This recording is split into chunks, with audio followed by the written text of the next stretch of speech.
Hello, everybody. My name is Ella Shelby. Welcome to my channel, Power Intelligence. And today I am joined by Anna, and she is an expert in media, and she is going to be asking me power intelligence questions. And I'm using the skill Mind Remote Probes to get the answers. Okay, Ella, today we're talking about NHS England. So Keir Starmer scraps NHS England. This was a big headline from a couple of weeks ago.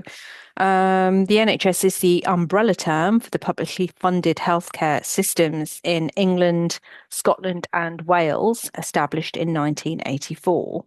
Why was the NHS started? The NHS was started 3 years after the war, because the war ended in 1945. So it was started in 1948, 3 years later. And the main reason is because money was starting to come in, but people were really still suffering from the war. They had a lot of soldiers that needed ongoing care. And they were also thinking of the way women were having children and they were losing children. So they decided to put the NHS together. That was the backbone of it. So who started the NHS, Ella? It was the health minister. Now, I can't pronounce his first name, so I do apologize for that. It was MPA Brevin. You can see his first name on the screen.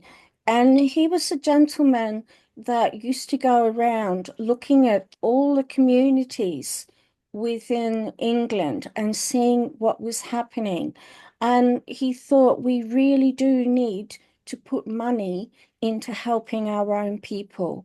So he had a great deal of empathy for all people and also for children. He wanted to, because children were still dying for reasons that they could help them so they wouldn't pass over. So that was one of his main reasons for doing it. Yes, and also the Prime Minister at the time, Earl Attlee, his main reason for doing this was to do with the soldiers that were still suffering, and he had been through the Second World War himself. And they came in with a major majority, which mean that they could implement the NHS. So it was an exciting time when the NHS first started. NHS England was established in 2013 with the aim for it to operate with greater independence and autonomy at arm's length from the government. It was set up as a quango, which is an organisation that is funded by taxpayers but not directly controlled by central government. Currently, NHS England employs about 15,300 people. NHS England, absolute disaster this was. Now, it was first started to help people, and the doctors, the nurses, and the staff around the doctors and nurses, hence like the cleaners, the security, etc., were there to support them. But what has happened, they've employed a lot of upper management, which is what they don't need. They need more people on the floor doing the work. Yes, you do need a small amount of upper management, but they've got too many of them and for reasons which are not needed at all. And over time, it's got worse and worse and worse. So, hence, the doctors and nurses are struggling while the ones on the top are getting the big pay rises, etc., etc. So each year since 2013, it's got worse, like I said. Yeah, I think anybody that's been through the NHS process can tell it's been the administration is awful. It's just, wasted. You go around in circles. But so we've got Wes Streeting. In 2024, the total health sector workforce across the United Kingdom was just under 1.5 million. making it the seventh largest employer and second largest non-monetary public organisation in the world. So Health Secretary Wes Streeting has confirmed that the scrap will result in the loss of more than 9,000 civil servants. So Ella, tell us, what jobs are they cutting? They're cutting all the upper management, but I must say that Wes Streeting is quite a gentle character. He doesn't want anybody to lose their job. He wishes he could wave a magic wand and everybody is okay. He's actually even had an argument with the Prime Minister about this, and also an argument with Rachel Reeves about this, that in one hand they're cutting all the benefits, but in the other hand they're going to have more people that are actually unemployed. So he's very unhappy about this decision, but he is doing what he's being told.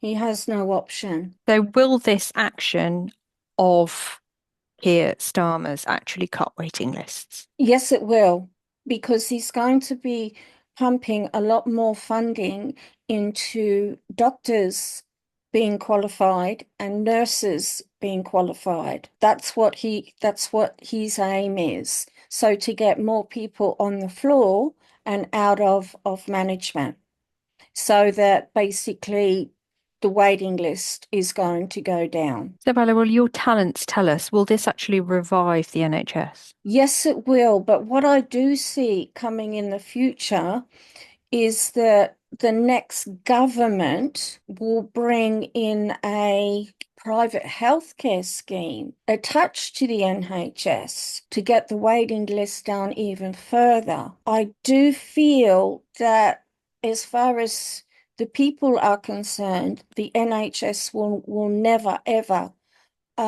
be scrapped. So I don't see their scheme being very successful. And I do feel that what Starmer is currently doing will revive the NHS. Crumbs, a positive for Starmer for once. Yes. Okay, so Keir Starmer says scrapping this body brings the health service back under the control of ministers. He said the move would free up money for doctors, nurses, and frontline services and cut red tape to help speed up improvements in the health service amid frustrations about the pace of change. Sir Keir Starmer has added that the NHS will refocus on cutting waiting times at your hospital. The NHS will be brought under the Department of Health and Social Care. What does this really mean? Basically, what he's doing is that he is going back to the roots of the NHS that were developed in 1948, that coming to the hospital, you are served very, very quickly. That is the aim that he has. It will go a little bit further because a lot of people are coming over to have operations, etc., and babies through the NHS. I do feel that this is going to change as well. So unless you are a British citizen, you will not be seen by the NHS. That is coming. It may take a couple of years to come in, but it is. So, will this free up the funds needed to treat people who need medical care? Yes, it will. There's going to be a lot more money. It's something that they don't want to do. They really do not want to cut. Say, if, a lady's having a baby and she's here from another country, they don't want to do it. They really don't. But they're going to have to implement it. So unless you have private insurance, you will not be seen. Well, that's the same as many other countries. If you are a tourist or a foreigner, then you have to pay. Yes, yes. Okay, But so we're just coming into line, I guess. yes, but the country's always been quite proud that anybody turns up to the NHS and they need help, they're going to be seen. But there's going to be laws implemented, won't feel comfortable with, definitely. So, Keir Starmer has commenced abolishing NHS England, and you've taken us through it, Ella. What is the future of the NHS? I do not feel Keir Starmer and Rachel Reeves will be sitting in their jobs when this is implemented.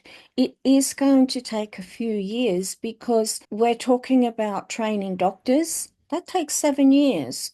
And then hence to train nurses. I'm not sure how long it takes to train a nurse, but there will be, when they are training, there will be a lot more on ward learning by senior nurses. So it'll be hands-on the way they learn in the future. Yes, they will go to college, but their college will be cut in half. Yeah, it's a big investment, and the country obviously needs it. Yes, it does. Yes, yes. If any government tried to close down the NHS, there'd be riots. Yeah, That's so I what, think there was a bit of confusion when this headline first came out because people who perhaps didn't read it properly or weren't quite in the know thought the NHS was being closed down, but it actually is just the governing body that runs the NHS. So basically, they're just duplicating all the top admin workers and all the administrators. The fat cat's basically making money off it and channeling money into the healthcare workforce. that's correct. And some of the job titles that they've come up with are really, really ridiculous. Those will be going. But you do need a head of department for each section. And there will be the manager and then a few admin staff. It will be cut to the bare bone. So it's a mass efficiency and structural reorganisation. Better to spend the money that they have. That's correct, yes. And Keir Starmer has read through the 1948 policy start with fine-tooth comb, and hence he does have a background in law as well. So he can see clearly the structural changes that are needed. That does help a lot. Right. Well, here's one for Keir Starmer. Well done. And also great for the country. We are keeping the NHS. It's not going anywhere. Brilliant. Thanks, Ella. Thanks for that spot of good news. We definitely need it. And well Yeah, done to all the healthcare workers at the NHS. yeah, Thanks for everything. yep, we will be the envy of the world again. But we'll take a few years though. Okay, thank you everybody for watching my video. I hope you enjoyed it. It is some good news. Yes, some people are going to lose their jobs, but I'm sure they'll find jobs in other departments elsewhere. So anyway, take care. Bye for now.